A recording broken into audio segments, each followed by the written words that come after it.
Okay, we want to look in today into the Sumerian creation myth. This is going to make connections and probably connect some puzzle pieces for some people.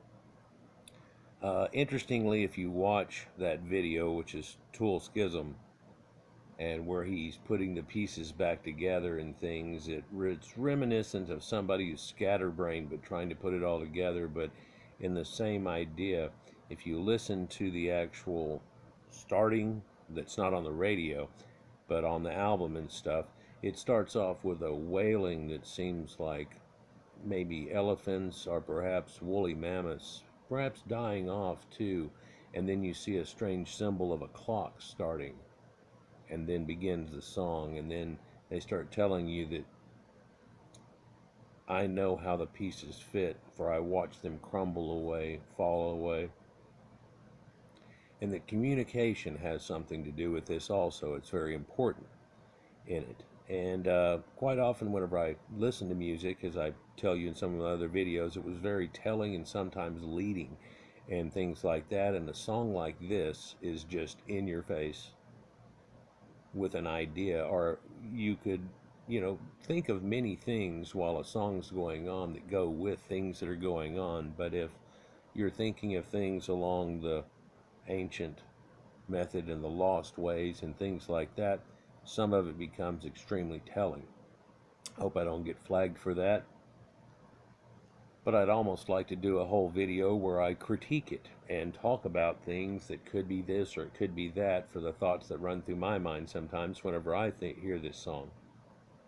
And every little dun dun dun is an event, and dun dun dun is an event. And then what he goes into saying again and things and how it traverses through time, and then he talks about communication and things. If your communication is the only real essence that we have, in a way that has our dominance asserted on the whole planet in the way that it works, and before that had really come to fruition, we look back in a mist, which I try to and blow away and show you, hey, look over here, hey, light your torch off mine, come this way, look here, look here. I did a video on this about 3.5 years ago, but this has been changed like so many articles on Wiki, and it's very convenient now. If you've seen my other video 3 years ago, I had to put a bunch of clips together and go to a bunch of places and do a bunch of things and talk about stuff and really go off in left field, and it's all right here right now are connected to this article. So like a few wiki articles, I thought I'd roll back through them again because it's coming to fruition, this idea that this knowledge is coming out somehow, and in fact the leading of it comes out somehow. But let's just get into this. A lot will be exposed in this, and we're going to look, whenever we did the connections of Genesis and the tale of Gilgamesh, which I did an extensive one on, that was only what I told you at that time, was only one of 4 or 5 that I could go in a roundabout way and do the same thing with. And now we're going to, in a non-depth way, look at each of those and more. So the Sumerian creation myth. The earliest record of a Sumerian creation myth, called the Eridu Genesis, by historian Thorkild Jacobsen. Just a note on that name, Thor, like, yeah, killed, like Dr. Kildare, and then Jacob, son. It's found on a Sequel fragmentary tablet that's excavated in Nippur, and we know Nippur as being Nibiru, but I'll try to get into that a little bit later. Let's see what it says here originally about Nippur. It's among the most ancient of Sumerian cities, special seat of the worship of the Sumerian god Enlil. Different cities had different major deities, though they still had the pantheon going on, and this was a sharing type thing, a conglomerative that came together, that one could say, if you took it and put it all together, there's something just like Olympus. But others have many pantheons that are exactly like this, like Egypt and so on. And ironically, people are in places and everything, and they all connect together. and who this is and what they do and what they represent and all of these things, and it shows you many, many connections in a time before time. And it goes back well into that time whenever you would have perhaps heard of mammoth. Elephant is even named for the god El, but we'll try to get into that and far too much at one time here. Grab a cup of coffee if you need to. Pause to do so. So Jacobson found this tablet excavated in Nippur by the expedition of the University of Pennsylvania in 1983, and they have quite an extensive condition, and they worked along with Germans and others in acquiring this. And these were the first people who even cared about such things, by the way. It was first recognized by Arno Pobil in 1912. It is written in the Sumerian language and dated to around 1600 BC, but I'm telling you that they're fixing to tell you that it goes back 1300 years before that, and then tell you that at that point they're telling you that there was an ancient tale that came before then. So there's this confusion on when this flood might have been, and a flood way back when, and I'm telling you that that has to correlate with the Younger Dryas event, the things that happen out of that, and then a whole rechurn of the situation for the flood that happens that we know of in the Bible and the story that goes with that. But that's been conflagrated also. Other Sumerian creation myths from around this date are called the Barton cylinder, and we'll look into that. This Barton cylinder here is a Sumerian creation myth written on a clay cylinder mid-late 3rd millennium BC, so 3000, which is now in the University of Pennsylvania also. They have also one called the Debate of Sheep and Grain. And then there's one that's the Debate of Winter and Summer, or Imesh and In-10. Kind of like Aten, but they use In as Lord, like In-Ki. Ki was the earth, or Gia, which we understand even in the Greeks, but In mean Lord at the time. So they're all found at Nippur in a collection of tablets that they were lucky to have found. I mean, it's just a huge collection.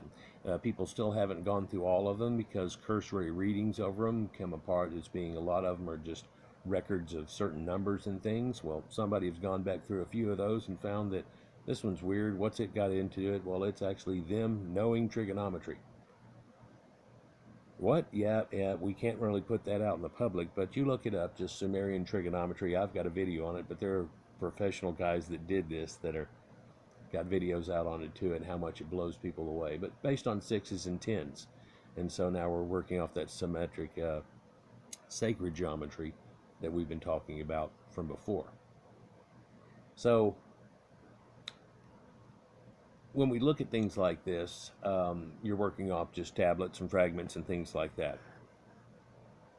So it's kind of funny the way this begins, and I'll get into it here real quick, but the beginning of the tablet is lost, but the surviving portion begins with, and I'm just going to stop right there.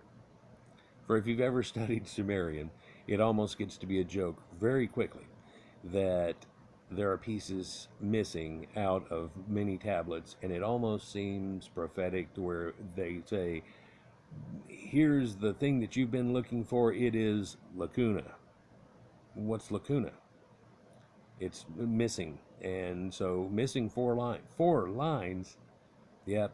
And then it goes down to the bottom, and also then you get real interested again, and then the very bottom of the tablet's chipped off too, and you don't get to have the finish of what they were saying, and it's wow. So people try to find other tablets that say the same thing on it and see if they can find the finish, and a lot of those have been done, others haven't, so, and they're going to mention that effect. But even in class where people would talk about this and stuff, lacuna, I made a joke about it that I talked about in ancient videos and stuff too, where I was going to make an ode. Here's a Sumerian tablet. We had one in our class. It was a fake one that was made out of slip and fired in a kiln, basically, but done off a rubber mold. And I picked it up and I said, ode to lacuna. And I started off by saying the first 4 lines are missing. And of course, everybody started joking about this. Teacher was even laughing about the situation. And I made a few series of sentences that right when you got to the important nouns and things, it was lacuna, and line missing, lacuna, line missing. And I'm so glad, and it was something about a girl, and I can't remember exactly about it and everything, but didn't have her damn name either because lacuna. And then so it gets down the end that he is so glad to profess to her that he has found the secret of immortality and life, and it is lacuna, bottom 4 lines missing, and set it down. And so it's like, what the hell are we supposed to get out of this when we have this problem with lacuna? Well, at least we have them. These people were smart enough to have kept records and fired them on bricks and things that last a whole lot longer than what we came with after in papyrus and things. And if you think about it, we're leaving books behind right now and going into a digital age. And if something was to happen like the Younger Dryas event, all of our knowledge that we have pent up in digital form is lost, and all these books are just about gone. And hey, it could really, real quickly, be pushed right back to that same situation. But I've talked about that in other videos. So let's talk about this amazing tablet where they get this information from. The beginning of the tablet is lost, but the surviving portion begins by recounting how the gods On, and so On is just, you go over what they've got now. So here we see the symbol of Dingir. This is a symbol, of course, of a star. It's also a symbol, if you think of it, as crossed arrows. But here we also have the zodiac and the equinoxes. On is the divine personification of the sky god, supreme god, cosmos, if you will, and the ancestor of all deities in ancient Mesopotamian religion. It seems to all come from there, right? Anu was believed to have been a supreme source of all authority for the other gods and for the mortal rulers, for he described in one text as the one who contains the entire universe. So he was the beginning, and a lot of people have said it could be a lot of things. There could have been this real person. It could have been spacemen that were coming here, and that was their big leader, and these other people were spacemen that started out, and people don't understand, and they made up this mythology about it. And believe me, I can make up a video right now by grabbing that crap off the shelf and put it together by omitting certain things and get you to believing all kinds of things.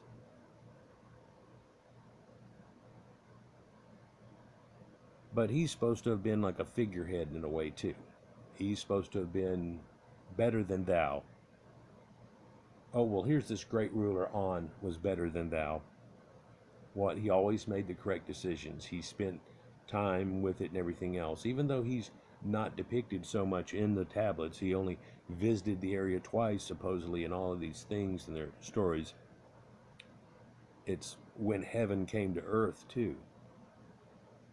And so when you look at these stories and where this idea of God and heaven and earth and everything, it's enveloped inside this story, and it's alluded to, and how they actually live on a spaceship or something up here that could be in the clouds or up into space, apparently.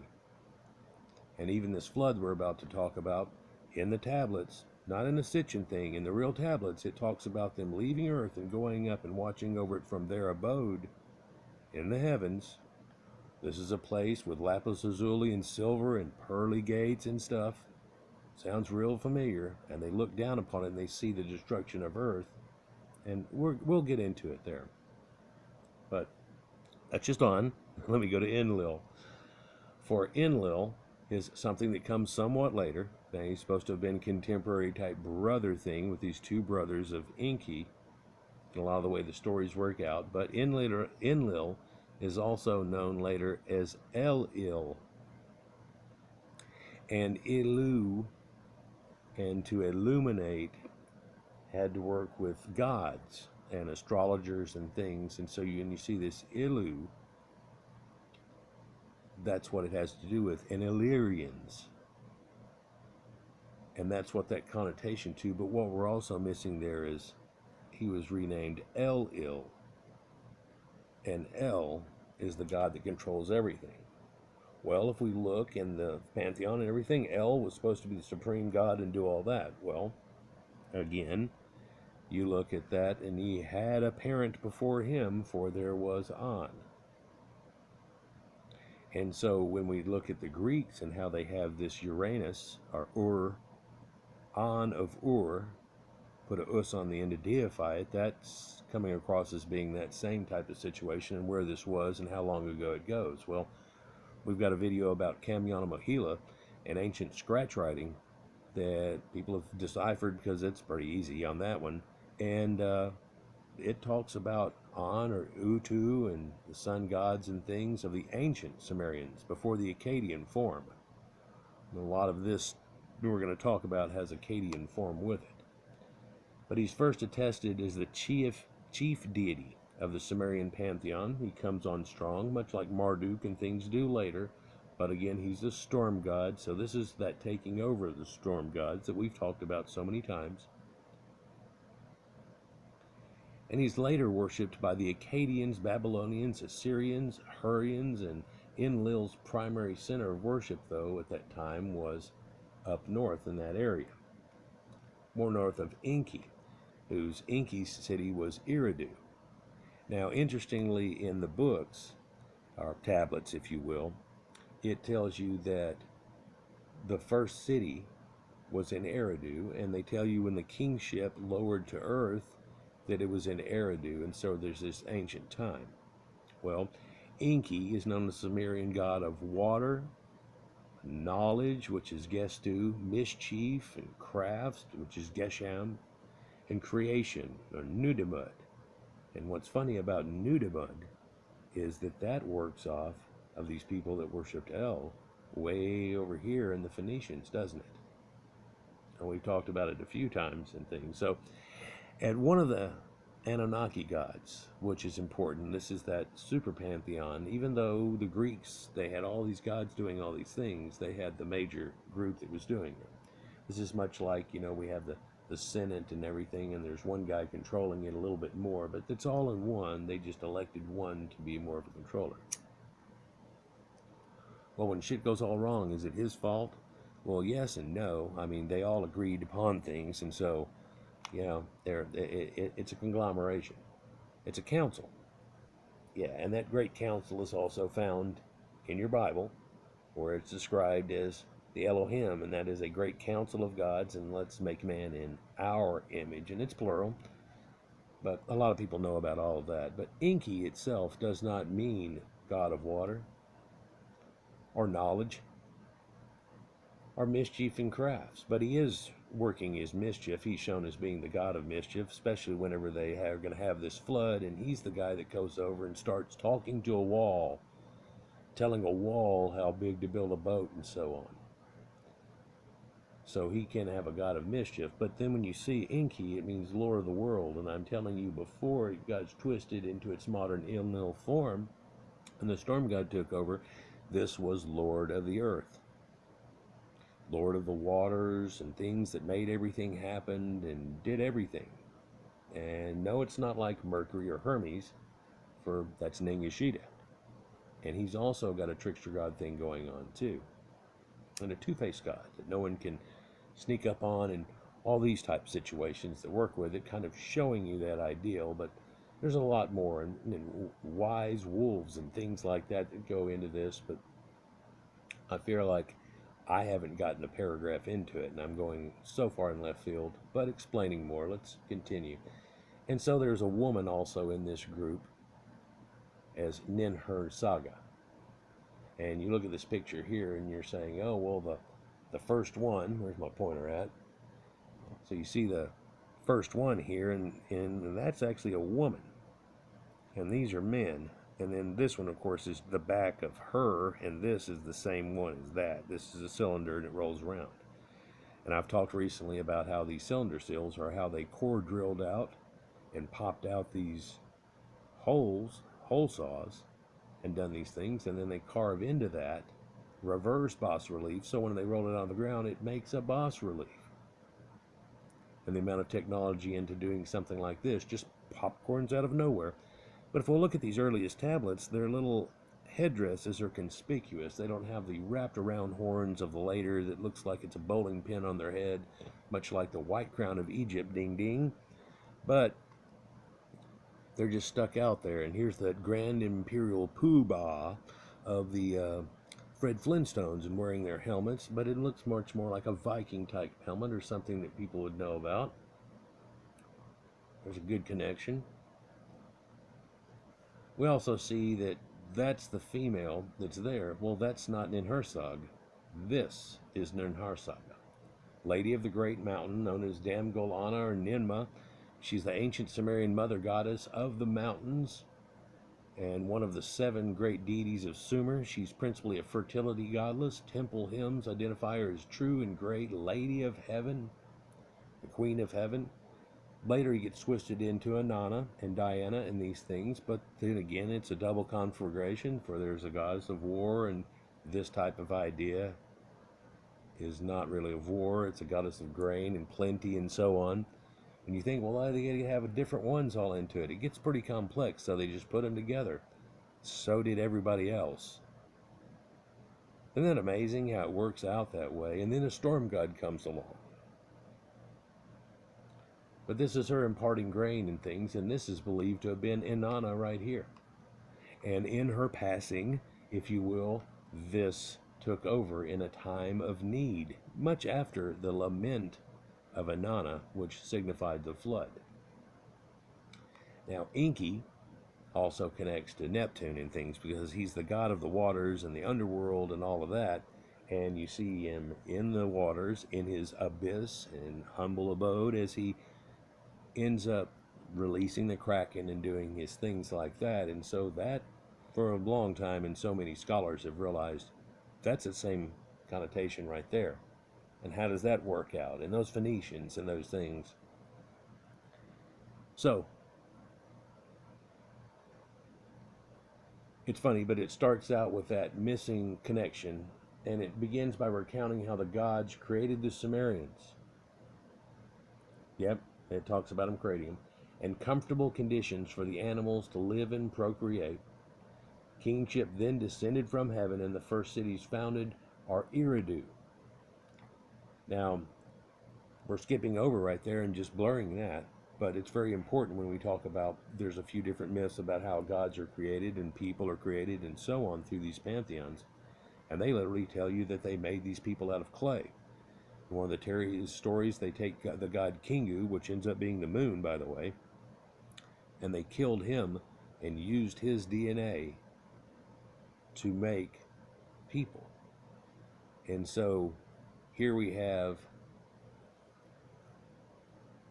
man, you could look at that 4 different ways, really, just right now off the top of my head. But so here we have an idea that the gods created them in their image and da-da-da, and so they have this divine spark kicked into them and another thing and so on. And that's alluded to in the Bible. In fact, in the Bible, they tell you as soon as they eat that magical fruit, that they are to be as gods of the world. Yeah, the snake tells them that, oh, they're not going to die, and then they don't die. And they say, well, before then, everybody was going to be immortal. Oh, really? Everybody was the elves? Is that what we're going to go with?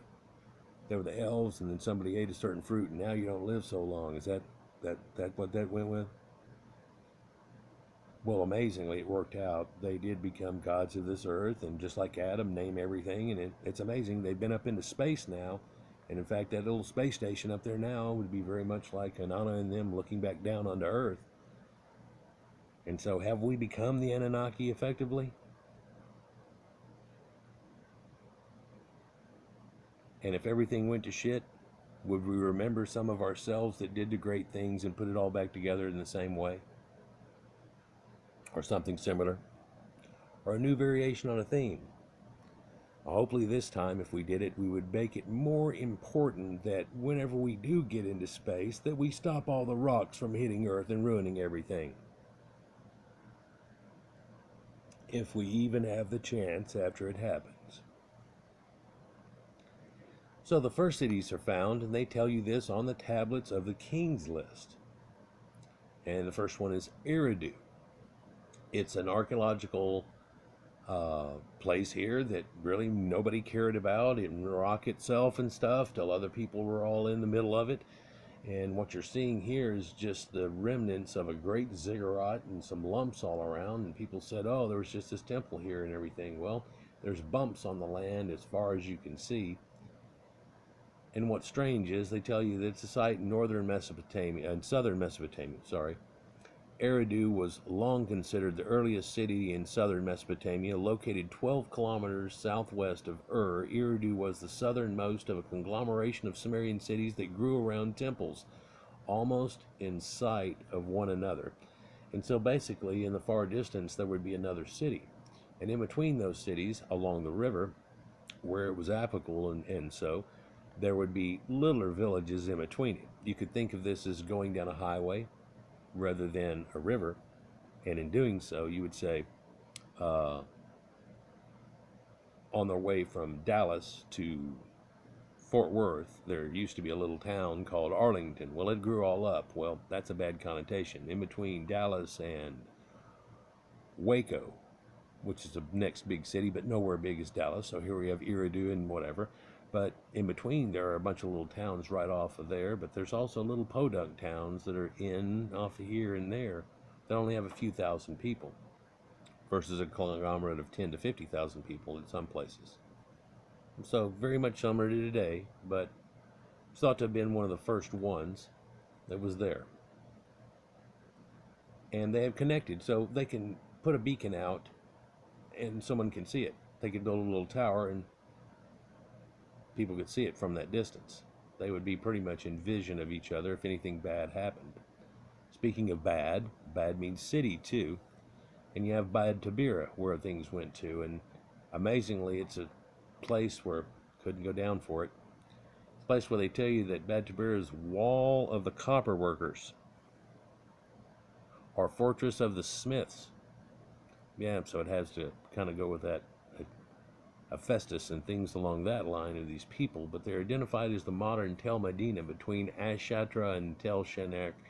And Iraq was ancient Sumerian city, which appears among the antediluvian cities that they talk about, where what this is they tell you that the kingship passed down, and first it was in Eridu, and then it passed to Bad Tabira, into Larak, into Sapur, and into Sharak. And then the flood came over, and and then they start recanting it. Well, we've talked in the sacred geometry recently about all those ages and how those all work out with sacred geometry, almost laying things out in another secret way. But they're having people, including Dumuzi, which is their Jesus form guy, the rebirth and everything, come through that. And in fact, that shepherd leads right to the one that is Noah of these people and the story. Now it goes from there to Larak, and it's important, of course, and they tell you it's in the king's list, the third of 5 cities to exercise kingship in the antediluvian area. The only king in Larak mentioned, though, is Insapad Zidana. And in the recent video, I made a mention to that. So here's a little connection to that, thoughts. And then they have Sippar, and Sippar is shown as being right up in here in this heartland area. But then there's Kish of the Bible that's down here, and the first cities that were ever made, and after Cain and Abel and the whole idea. So, oddly enough, you look at this, and Cain slew Abel and went in. Well, these people came down in 2 phases, and there was actually farming and gardening and cattle worshiping and stuff, and one did the other. And that's how that Bible works out too, by the way. But quite often, it almost worked in that same way. Quite a few different places in that same order. Funny how it goes with everything. Then it goes to Shurapak. Shurapak is 55 kilometers south of Nippur and on the banks of the Euphrates in Iraq's El-Kishadar. It was dedicated to Ninlil, also called Sud, the goddess of grain and air. Now, Ninlil is the female counterpart to Enlil, and you can see she's a goddess of grain, and so this goes together and looks very much similar to these other pantheons that go on here. Oddities would be like Egypt, where they don't necessarily have a god of lightning going on until we find out about Hadad and all the things that go along with it. But they aren't known for storms, and their river works a different way and in a different time scheme, working off of not northern melts, but southern forms.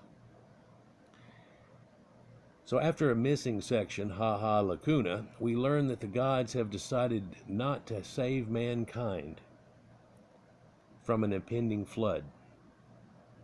Ziusudra, the king and Gudug priest, learns of this. In the later Akkadian version recorded in the Atrahasis epic, Ea, Sumerian Enki, Yah, yes, the god of the waters, warns the hero, Akkadian Atrahasis, and gives him his instructions for building an ark. They tell you this is missing in the Sumerian fragment, but a mention of Enki taking counsel with himself suggests similar instructions in the Sumerian version. And by that I mean whenever he talked to himself at a wall, for he knew the other guy was on the other side of it, and he goes, wall, oh reed wall, listen to me wall, da da da, and all this is going to happen, I don't know what to do, but I would sure build a damn boat. And I recently did a video that's got Irving Finkel in it, and cherish that man. And he talks about how they had figured out exactly how many sutus of rope, yep, rope, not wood and everything like it tells you in the Bible, they've created out of and made a giant coracle that's giant, that they only make one that's a scale version of that. And not even that, when you see it, it's giant, but no, it's even bigger than that. The profile of which ends up looking a lot like the old pictures of the Ark. So at one time, maybe they had something else more figured out than they did. But he talks to himself in relaying it out here. He's just walking along talking to himself. Yeah. And so there's that god of mischief situation. But he tells him to build the thing, to build the boat, to put in 2 by 2 of the animals and save life. And that works out. In that strange story there, it starts happening, and all the gods from Mesopotamia take and get in their ship type thing, and they go back up to heaven, and they start watching from over above, and they see the horror happen. And of course the woman goes through the horror of it all and can't understand the whole thing, and they realize they had screwed up.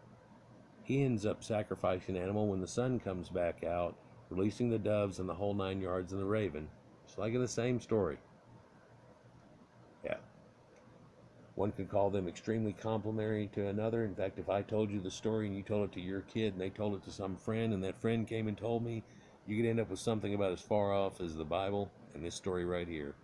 And you'd be lucky to have it as close as it, by the way. We gave it a few thousand years. It's amazing we'd have it close at all. But he tells you that it's a missing Sumerian fragment, and I tell you that no, they found that it has that story in there. And sure, it's missing in the one deal, but they found it in other tablets and pieces and so on. And he came up with the rope and the sutu and everything else. Well, that's Sumo-Akkadian. Well, they know that was taken from the other one. Only there's a little bit difference, and we'll talk about that as we go into it. Man, this is going to take a long time if I keep deviating, and I'll try to be more concise, but I had to be kind of enveloping there at the first of it. We're at 33. So now we're finally getting into the flood myth on this broken tablet of Lagoon. Before the missing section, the gods have decided to send a flood to destroy mankind.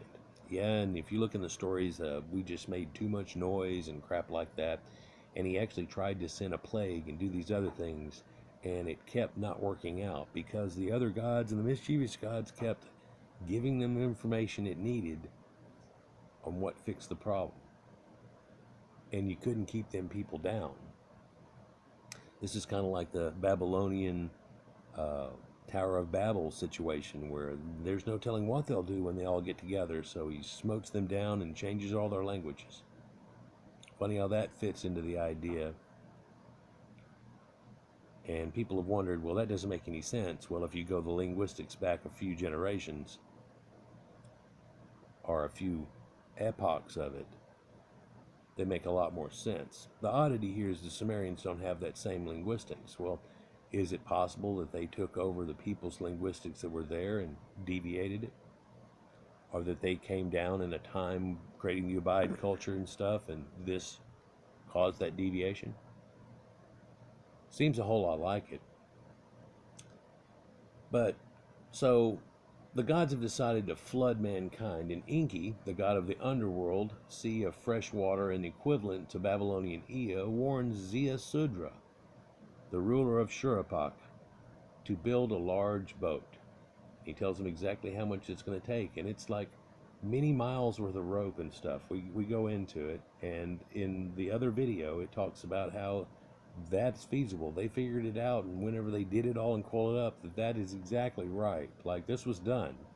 Somebody figured it all out, architectural wise, and so they built the damn thing. Watch the video, I like it. So, when the tablet resumes, after Lacuna, it describes the flood. A terrible storm rages for 7 days and nights. The huge boat had been tossed about on the great waters, kind of like the minnow would be lost. Then Utu, the sun god, appears, and Ziusudra opens up a window, which had been all closed until then, just like the Bible. He prostrates himself and sacrifices an ox and a sheep. Now, the reason he goes with an ox and a sheep is that has to do with the zodiacal contest that goes on and in the story. But it's written in the stars, but they're telling you it happened on Earth long ago, and these people did these things. And some of it you go, oh, that sounds real far-fetched, but other things like people sacrificing an ox or a sheep comes apart is really easy understandable. Sometimes there's more to it than that simple statement. After another lacuna, the text resumes with flood apparently over, and Ziusudra is prostrating himself before An, the sky god, and Enlil, Lord Breath. Now, this is where people have made this together, that's the god of the Bible and so on, and had to be the storm god that showed up at Sin and everything, and the moon gods and these people from over here with their name that was Sin, significating a moon god because he breathes the breath of life into people, and Lord Breath. Well, if you ever had the air knocked out of you, you kind of realize what breath's got to do everything, and you can choke somebody out real quick. You can drown, i.e. as in this story. So, Enlil, Lord Breath, he gave him breath eternal for preserving the animals and the seed of mankind, and the remainder is lost, lacuna, on the tablet. But they found the Sumerian Akkadian versions and so on like that, and they've been able to put it somewhat together, and they said that they would never do it again. It would never happen again. Well, funny, that's the second time it happened. For this giving a rainbow and doing all this story seems to come back before it. We're going to talk about how this seems to go at 2900, 3000 BC, and they verified it. But they tell you there's a story that comes before that, so when this happens, it was almost prophecy, but in the same way, it was just something that happened again. It was very much like the other thing that had happened. Not near as bad, apparently. For afterwards, it didn't take mankind that many thousands of years to get back going, did it? Yeah, this is going to be a multi-parter, people. So look for the next part in your top left-hand corner as each one comes, and we can continue on. So boat is tossed apart on the waters and everything. It goes through the whole concept of it. But the Epic of Ziusudra adds an element at lines 258 and 261 that are not found in other versions. After that, the river flood, King Ziusudra, they caused to dwell in the land of the country of Dilmun. Now this is odd that it's mentioned there, but it's thrown in there for Dilmun, if we look at it, is that even showing up? Barely at the top. At the end of Sumeria and everything that ends there, it's way down here right there at the bottom, on this side, well into Yemen area. But people have realized that the way the silt goes and it washed out through this area and where this used to be in ancient times, it might make a little more sense. But yet, it would make sense to somebody thinking, well, if a big flood came out and washed everybody away, they'd wash out into the Gulf and then have come back. Well, I'm telling you that's another story, much of like the Egyptian tale of the lost merchant and coming back and so on that they have. So there's a end-up connection, but then if somebody can go that far out in the ocean and it's not connected with the flood making it happen, are these people just cruising all over the sea? And how much of the god of the sea, was Enki. Just a little bit leading concept there, but so the country of Dilmun was said, though, that place where the sun rises. And so now, you know, if you're in Samaria, the sun rises way to the east. And so this would have been way to the east. In fact, they tell you that they come from the east into the land of Shinar. So it makes one wonder how far east. Well, when we find out the story of the Elamites coming in after that flood and helping to take over, and the ancient Sumerians being pushed out and up over into Anatolia areas and stuff, this ends up kind of making you figure out where these Hittites and these things came from and why they have the same cuneiform and everything that goes from there, but also Egypt. And the connections of Abraham and this story that goes on, and then this god El of the Canaanites, or Phoenicians, if you would. So, in this version of the story, Ziusudra's boat floats down the Euphrates River into the Persian Gulf rather than up into the mountain, or upstream to Kish, or up into the Caucasus Mountains and Arata, or what we know as Ararat, and where it landed in the story that we have for today. For it's in all those other stories here, just in the one it goes that way. In fact, the Sumerian word Kur, in line 140 of the Gilgamesh flood myth, was interpreted to mean mountains. In Akkadian, although Sumerian Kur means mountain, but also land, especially a foreign land, as well as the underworld. So it could mean many different things, but also, isn't it strange that their icon for land, just exactly like in Egypt, is a couple of mountains? Well, how are they going to draw land? Just a flat line? Well, is it grain? Well, that's farmland. So what are they going to do? Well, it's the land that comes off of these mountains and these rivers and things, and it's amazing that Egypt has that. People have said, well, they were well aware of mountains and stuff. Funny how when you put that all together too, and the way that really works out.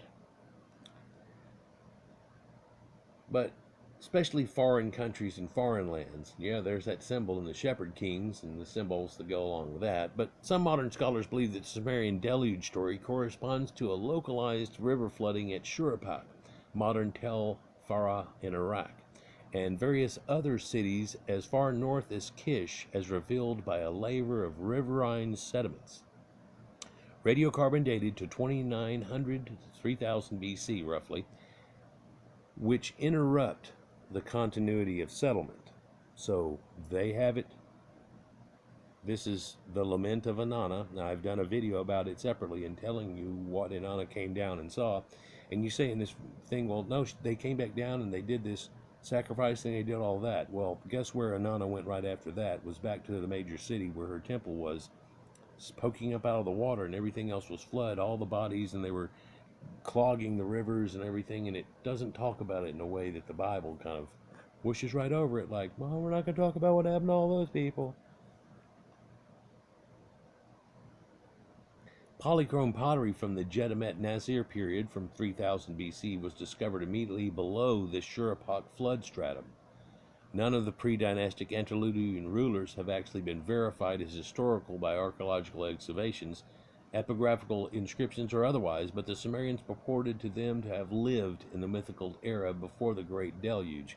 And I again tell you, each one of those dates is sacred geometry, measurements, and things, which these people had time and measurement and everything that all goes together. If you look at those 6 videos I put together, they had everything all there.